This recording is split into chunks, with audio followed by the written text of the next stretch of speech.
Mga kapuso, panibagong bagyo ang binabantayan ngayon kaya maki-update tayo kasama si Amor La Rosa ng GMA Integrated News Weather Center. Amor. Salamat, Ms. Vicky. Mga kapuso, lalo pang lumalakas ang bagyong Marce habang lalong lumalapit sa Hilagang Luzon. Dahil po dyan, nadagdagan na rin ang mga lugar na nasa ilalim ng wind signal.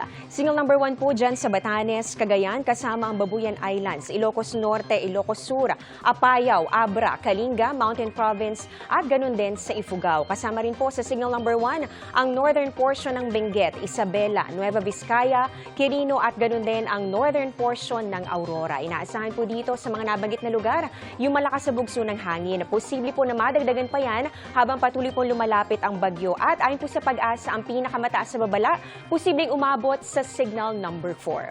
Huling namataan ang Typhoon Marce, 480 kilometers, silangan po yan ng Etchage, Isabela. Taglay nito ang lakas ng hangin nga abot ng 130 kilometers per hour at pabugsong papalo naman ng 160 kilometers per hour. Yung pagkilos po nito ay pa-northwest sa bilis naman na 25 kilometers per hour. Sa latest forecast track po ng Pag-asa, babagal po itong galaw ng bagyo habang bumubuelo po yan pakanluran o pakaliwa. Posible po ito na maglandfall o kaya naman po ay dumikit dito yan sa may Babuyan Islands or dito po yan sa may northern portion ng mainland Cagayan, Huwebes ng hapon o Huwebes po ng gabi. At kung matuloy po yan, Biyernes ng hapon o gabi ay posibleng nasa labas na po yan ng Philippine Area of Responsibility. Ay naman sa Pag-asa, pwede pang magbago ang track ng bagyo. Depende po dun sa high pressure area na nasa taas po ng bagyo na pwede pong tumulak dito sa bagyong Marce pababa. Ang mahalaga po mga kapuso ngayon, maging handa po yung mga lugar na sakop nitong tinatawag po natin na area or cone of uncertainty o cone of probability. So posible po na yan ay umangat o di kaya naman po ay bumaba. Kaya dapat maging handa po itong extreme northern Luzon at pati na rin itong malaking bahagi ng northern Luzon. Sa ating namang satellite image, ito po yung mismong sirkulasyon nitong Typhoon Marce. At yung pong buntot niyan, umaabot din sa ilang bahagi ng ating bansa hanggang dito po sa may Eastern Visayas. At mapapansin po ninyo, dito naman sa bahagi po ng Mindanao, meron din mga makakapal na ulap dyan. At sabi po ng Pag-asa, ito ay bahagi rin nitong trafo extension nitong bagyong Marce.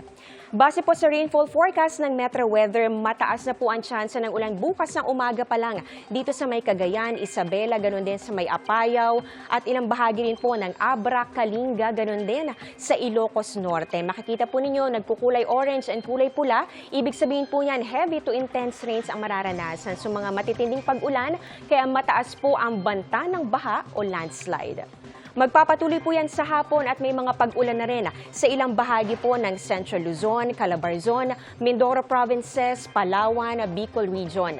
Inaasahan din po natin posible pong ulanin ang ilang bahagi ng Visayas, lalong-lalo na dito sa may Samar and Leyte Provinces. Ganun din dito sa may Central and Western Visayas. Malawakan naman po ang mga pag-ulan dito po yan sa halos buong Mindanao at makikita po ninyo meron din mga malalakas sa buhos kaya doble ingat din ang mga residente.